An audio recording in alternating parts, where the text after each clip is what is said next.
Kita tahu di Al-Azhar itu ada yang mana lembaga disebut dengan Ikhwanul Muslimin di Mesir itu.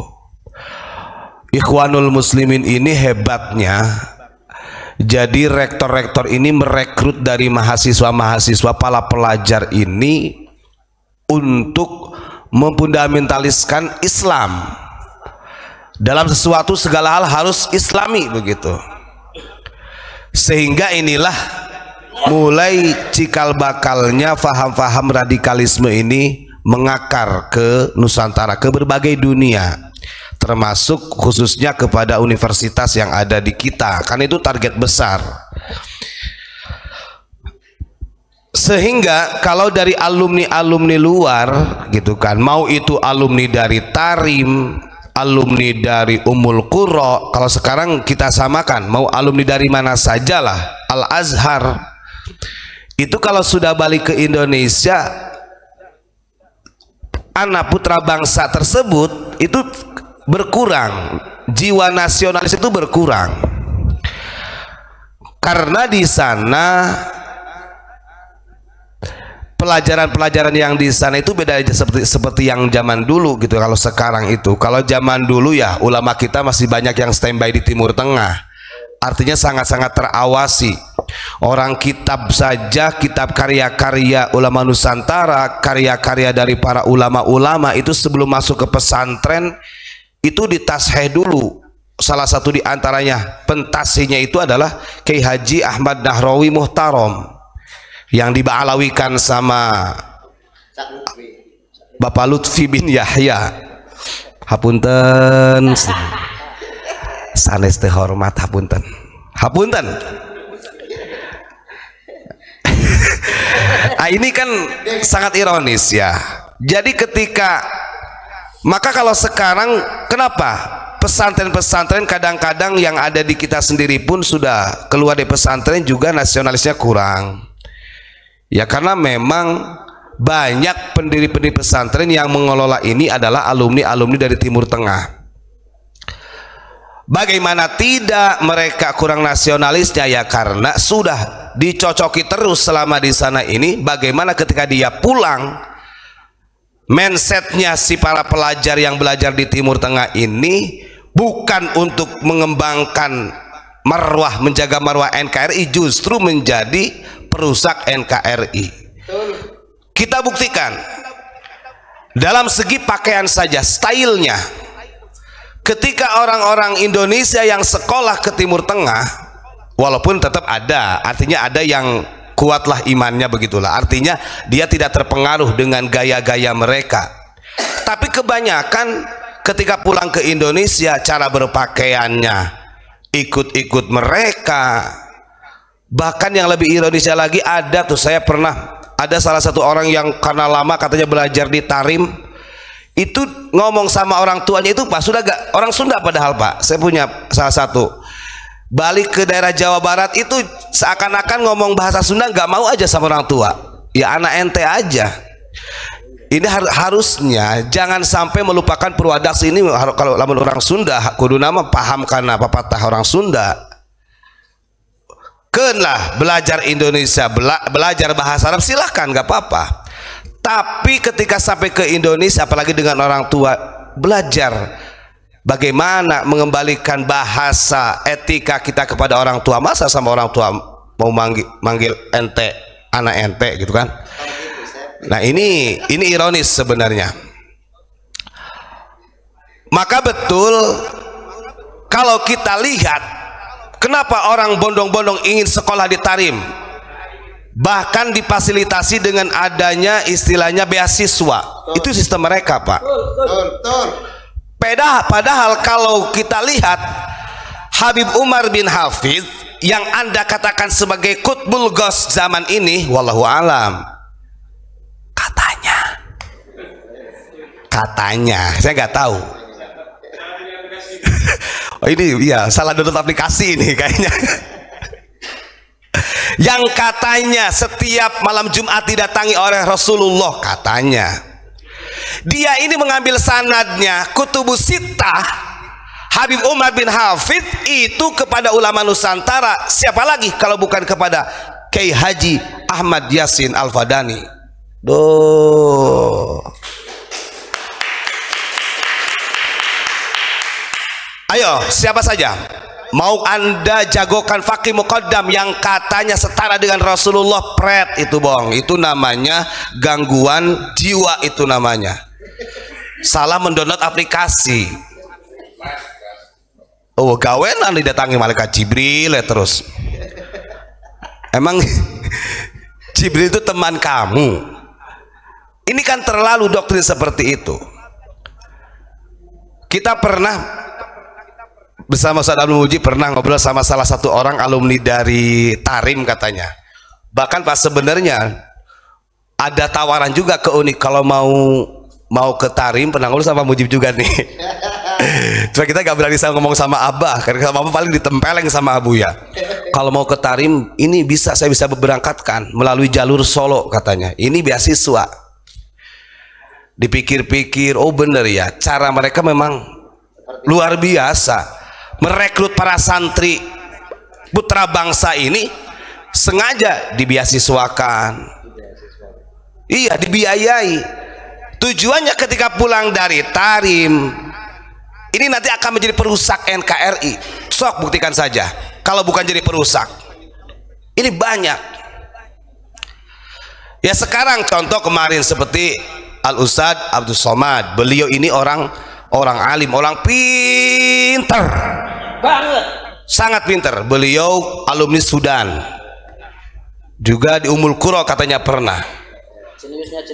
Jenius beliau, kita hormat dengan ilmunya beliau, Ustadz Abdul Somad ini. Sampai secara tapi ketika dia memahami sejarah Nusantara, dia nggak mau bertanya dulu, mengkaji dulu, bertanya dulu, observasi dulu dengan orang-orang pelaku sejarah yang punya manuskrip sejarah yang betul-betul tentang Nusantara. Nggak mau dia.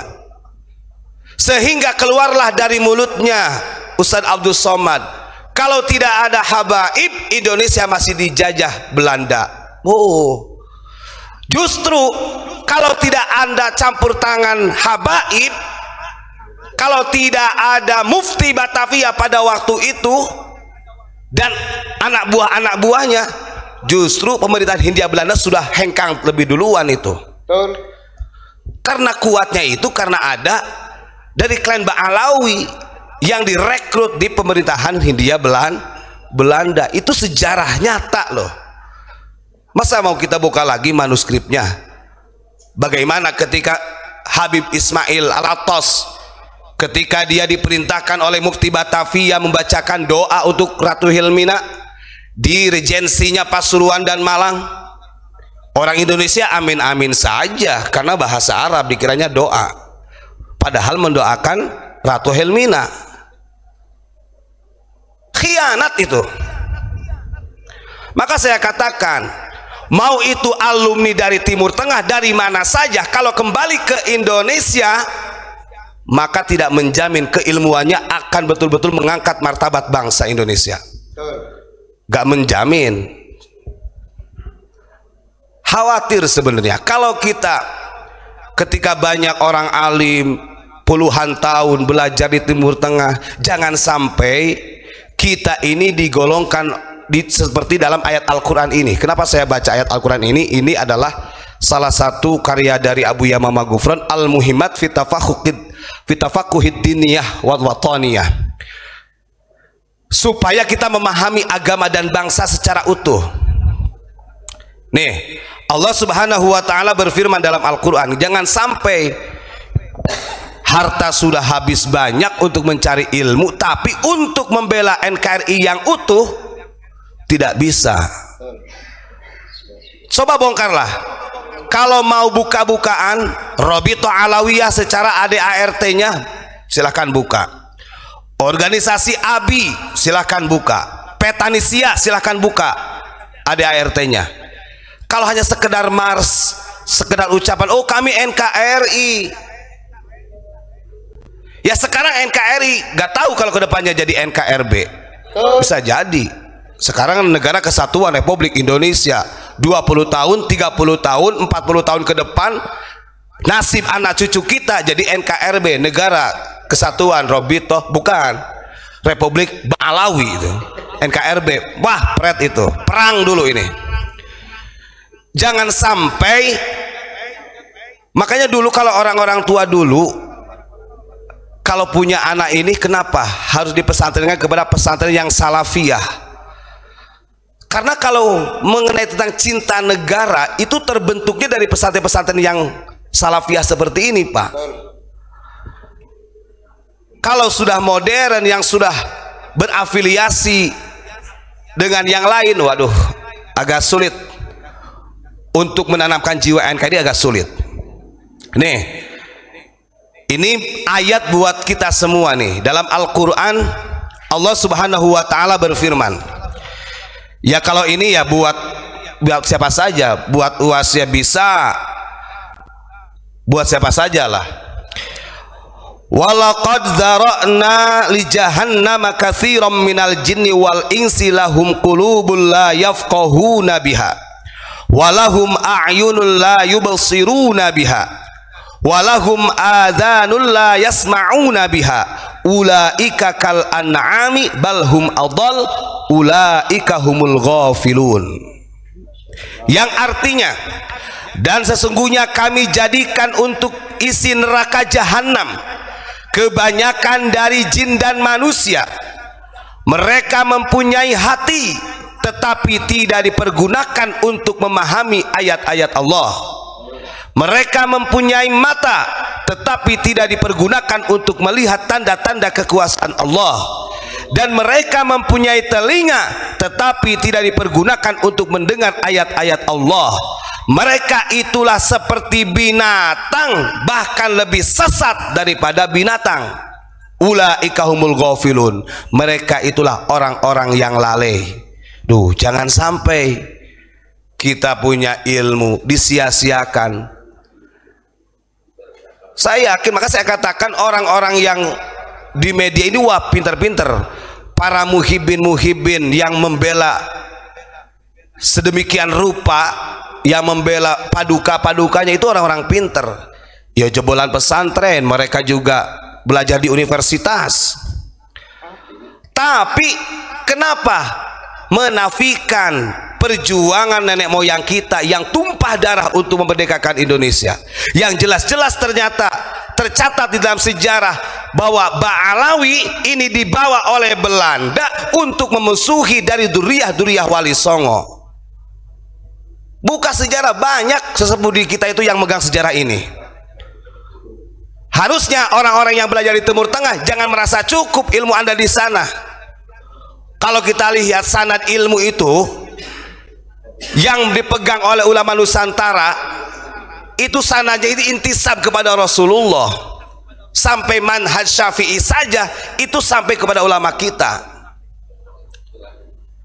Ya buat apa kalau istilahnya hanya membanggakan dari ajaran-ajaran mereka, yang mereka justru tidak membela NKRI secara paripurna. Kita nggak terasa, gaya pakaian sudah dirubah, cara ngomong aja sudah dirubah. Kemarin waktu di Bandung itu ada yang ngancam ke Pak Mujib, ente jangan macam-macam sama aneh katanya. Wah, kita katakan saya bukan ente, saya itu aing gitu loh. Aduh, karena mereka bisanya begitu, kalau nggak mencaci, mengancam. Karena nggak punya data, nggak punya ilmiah.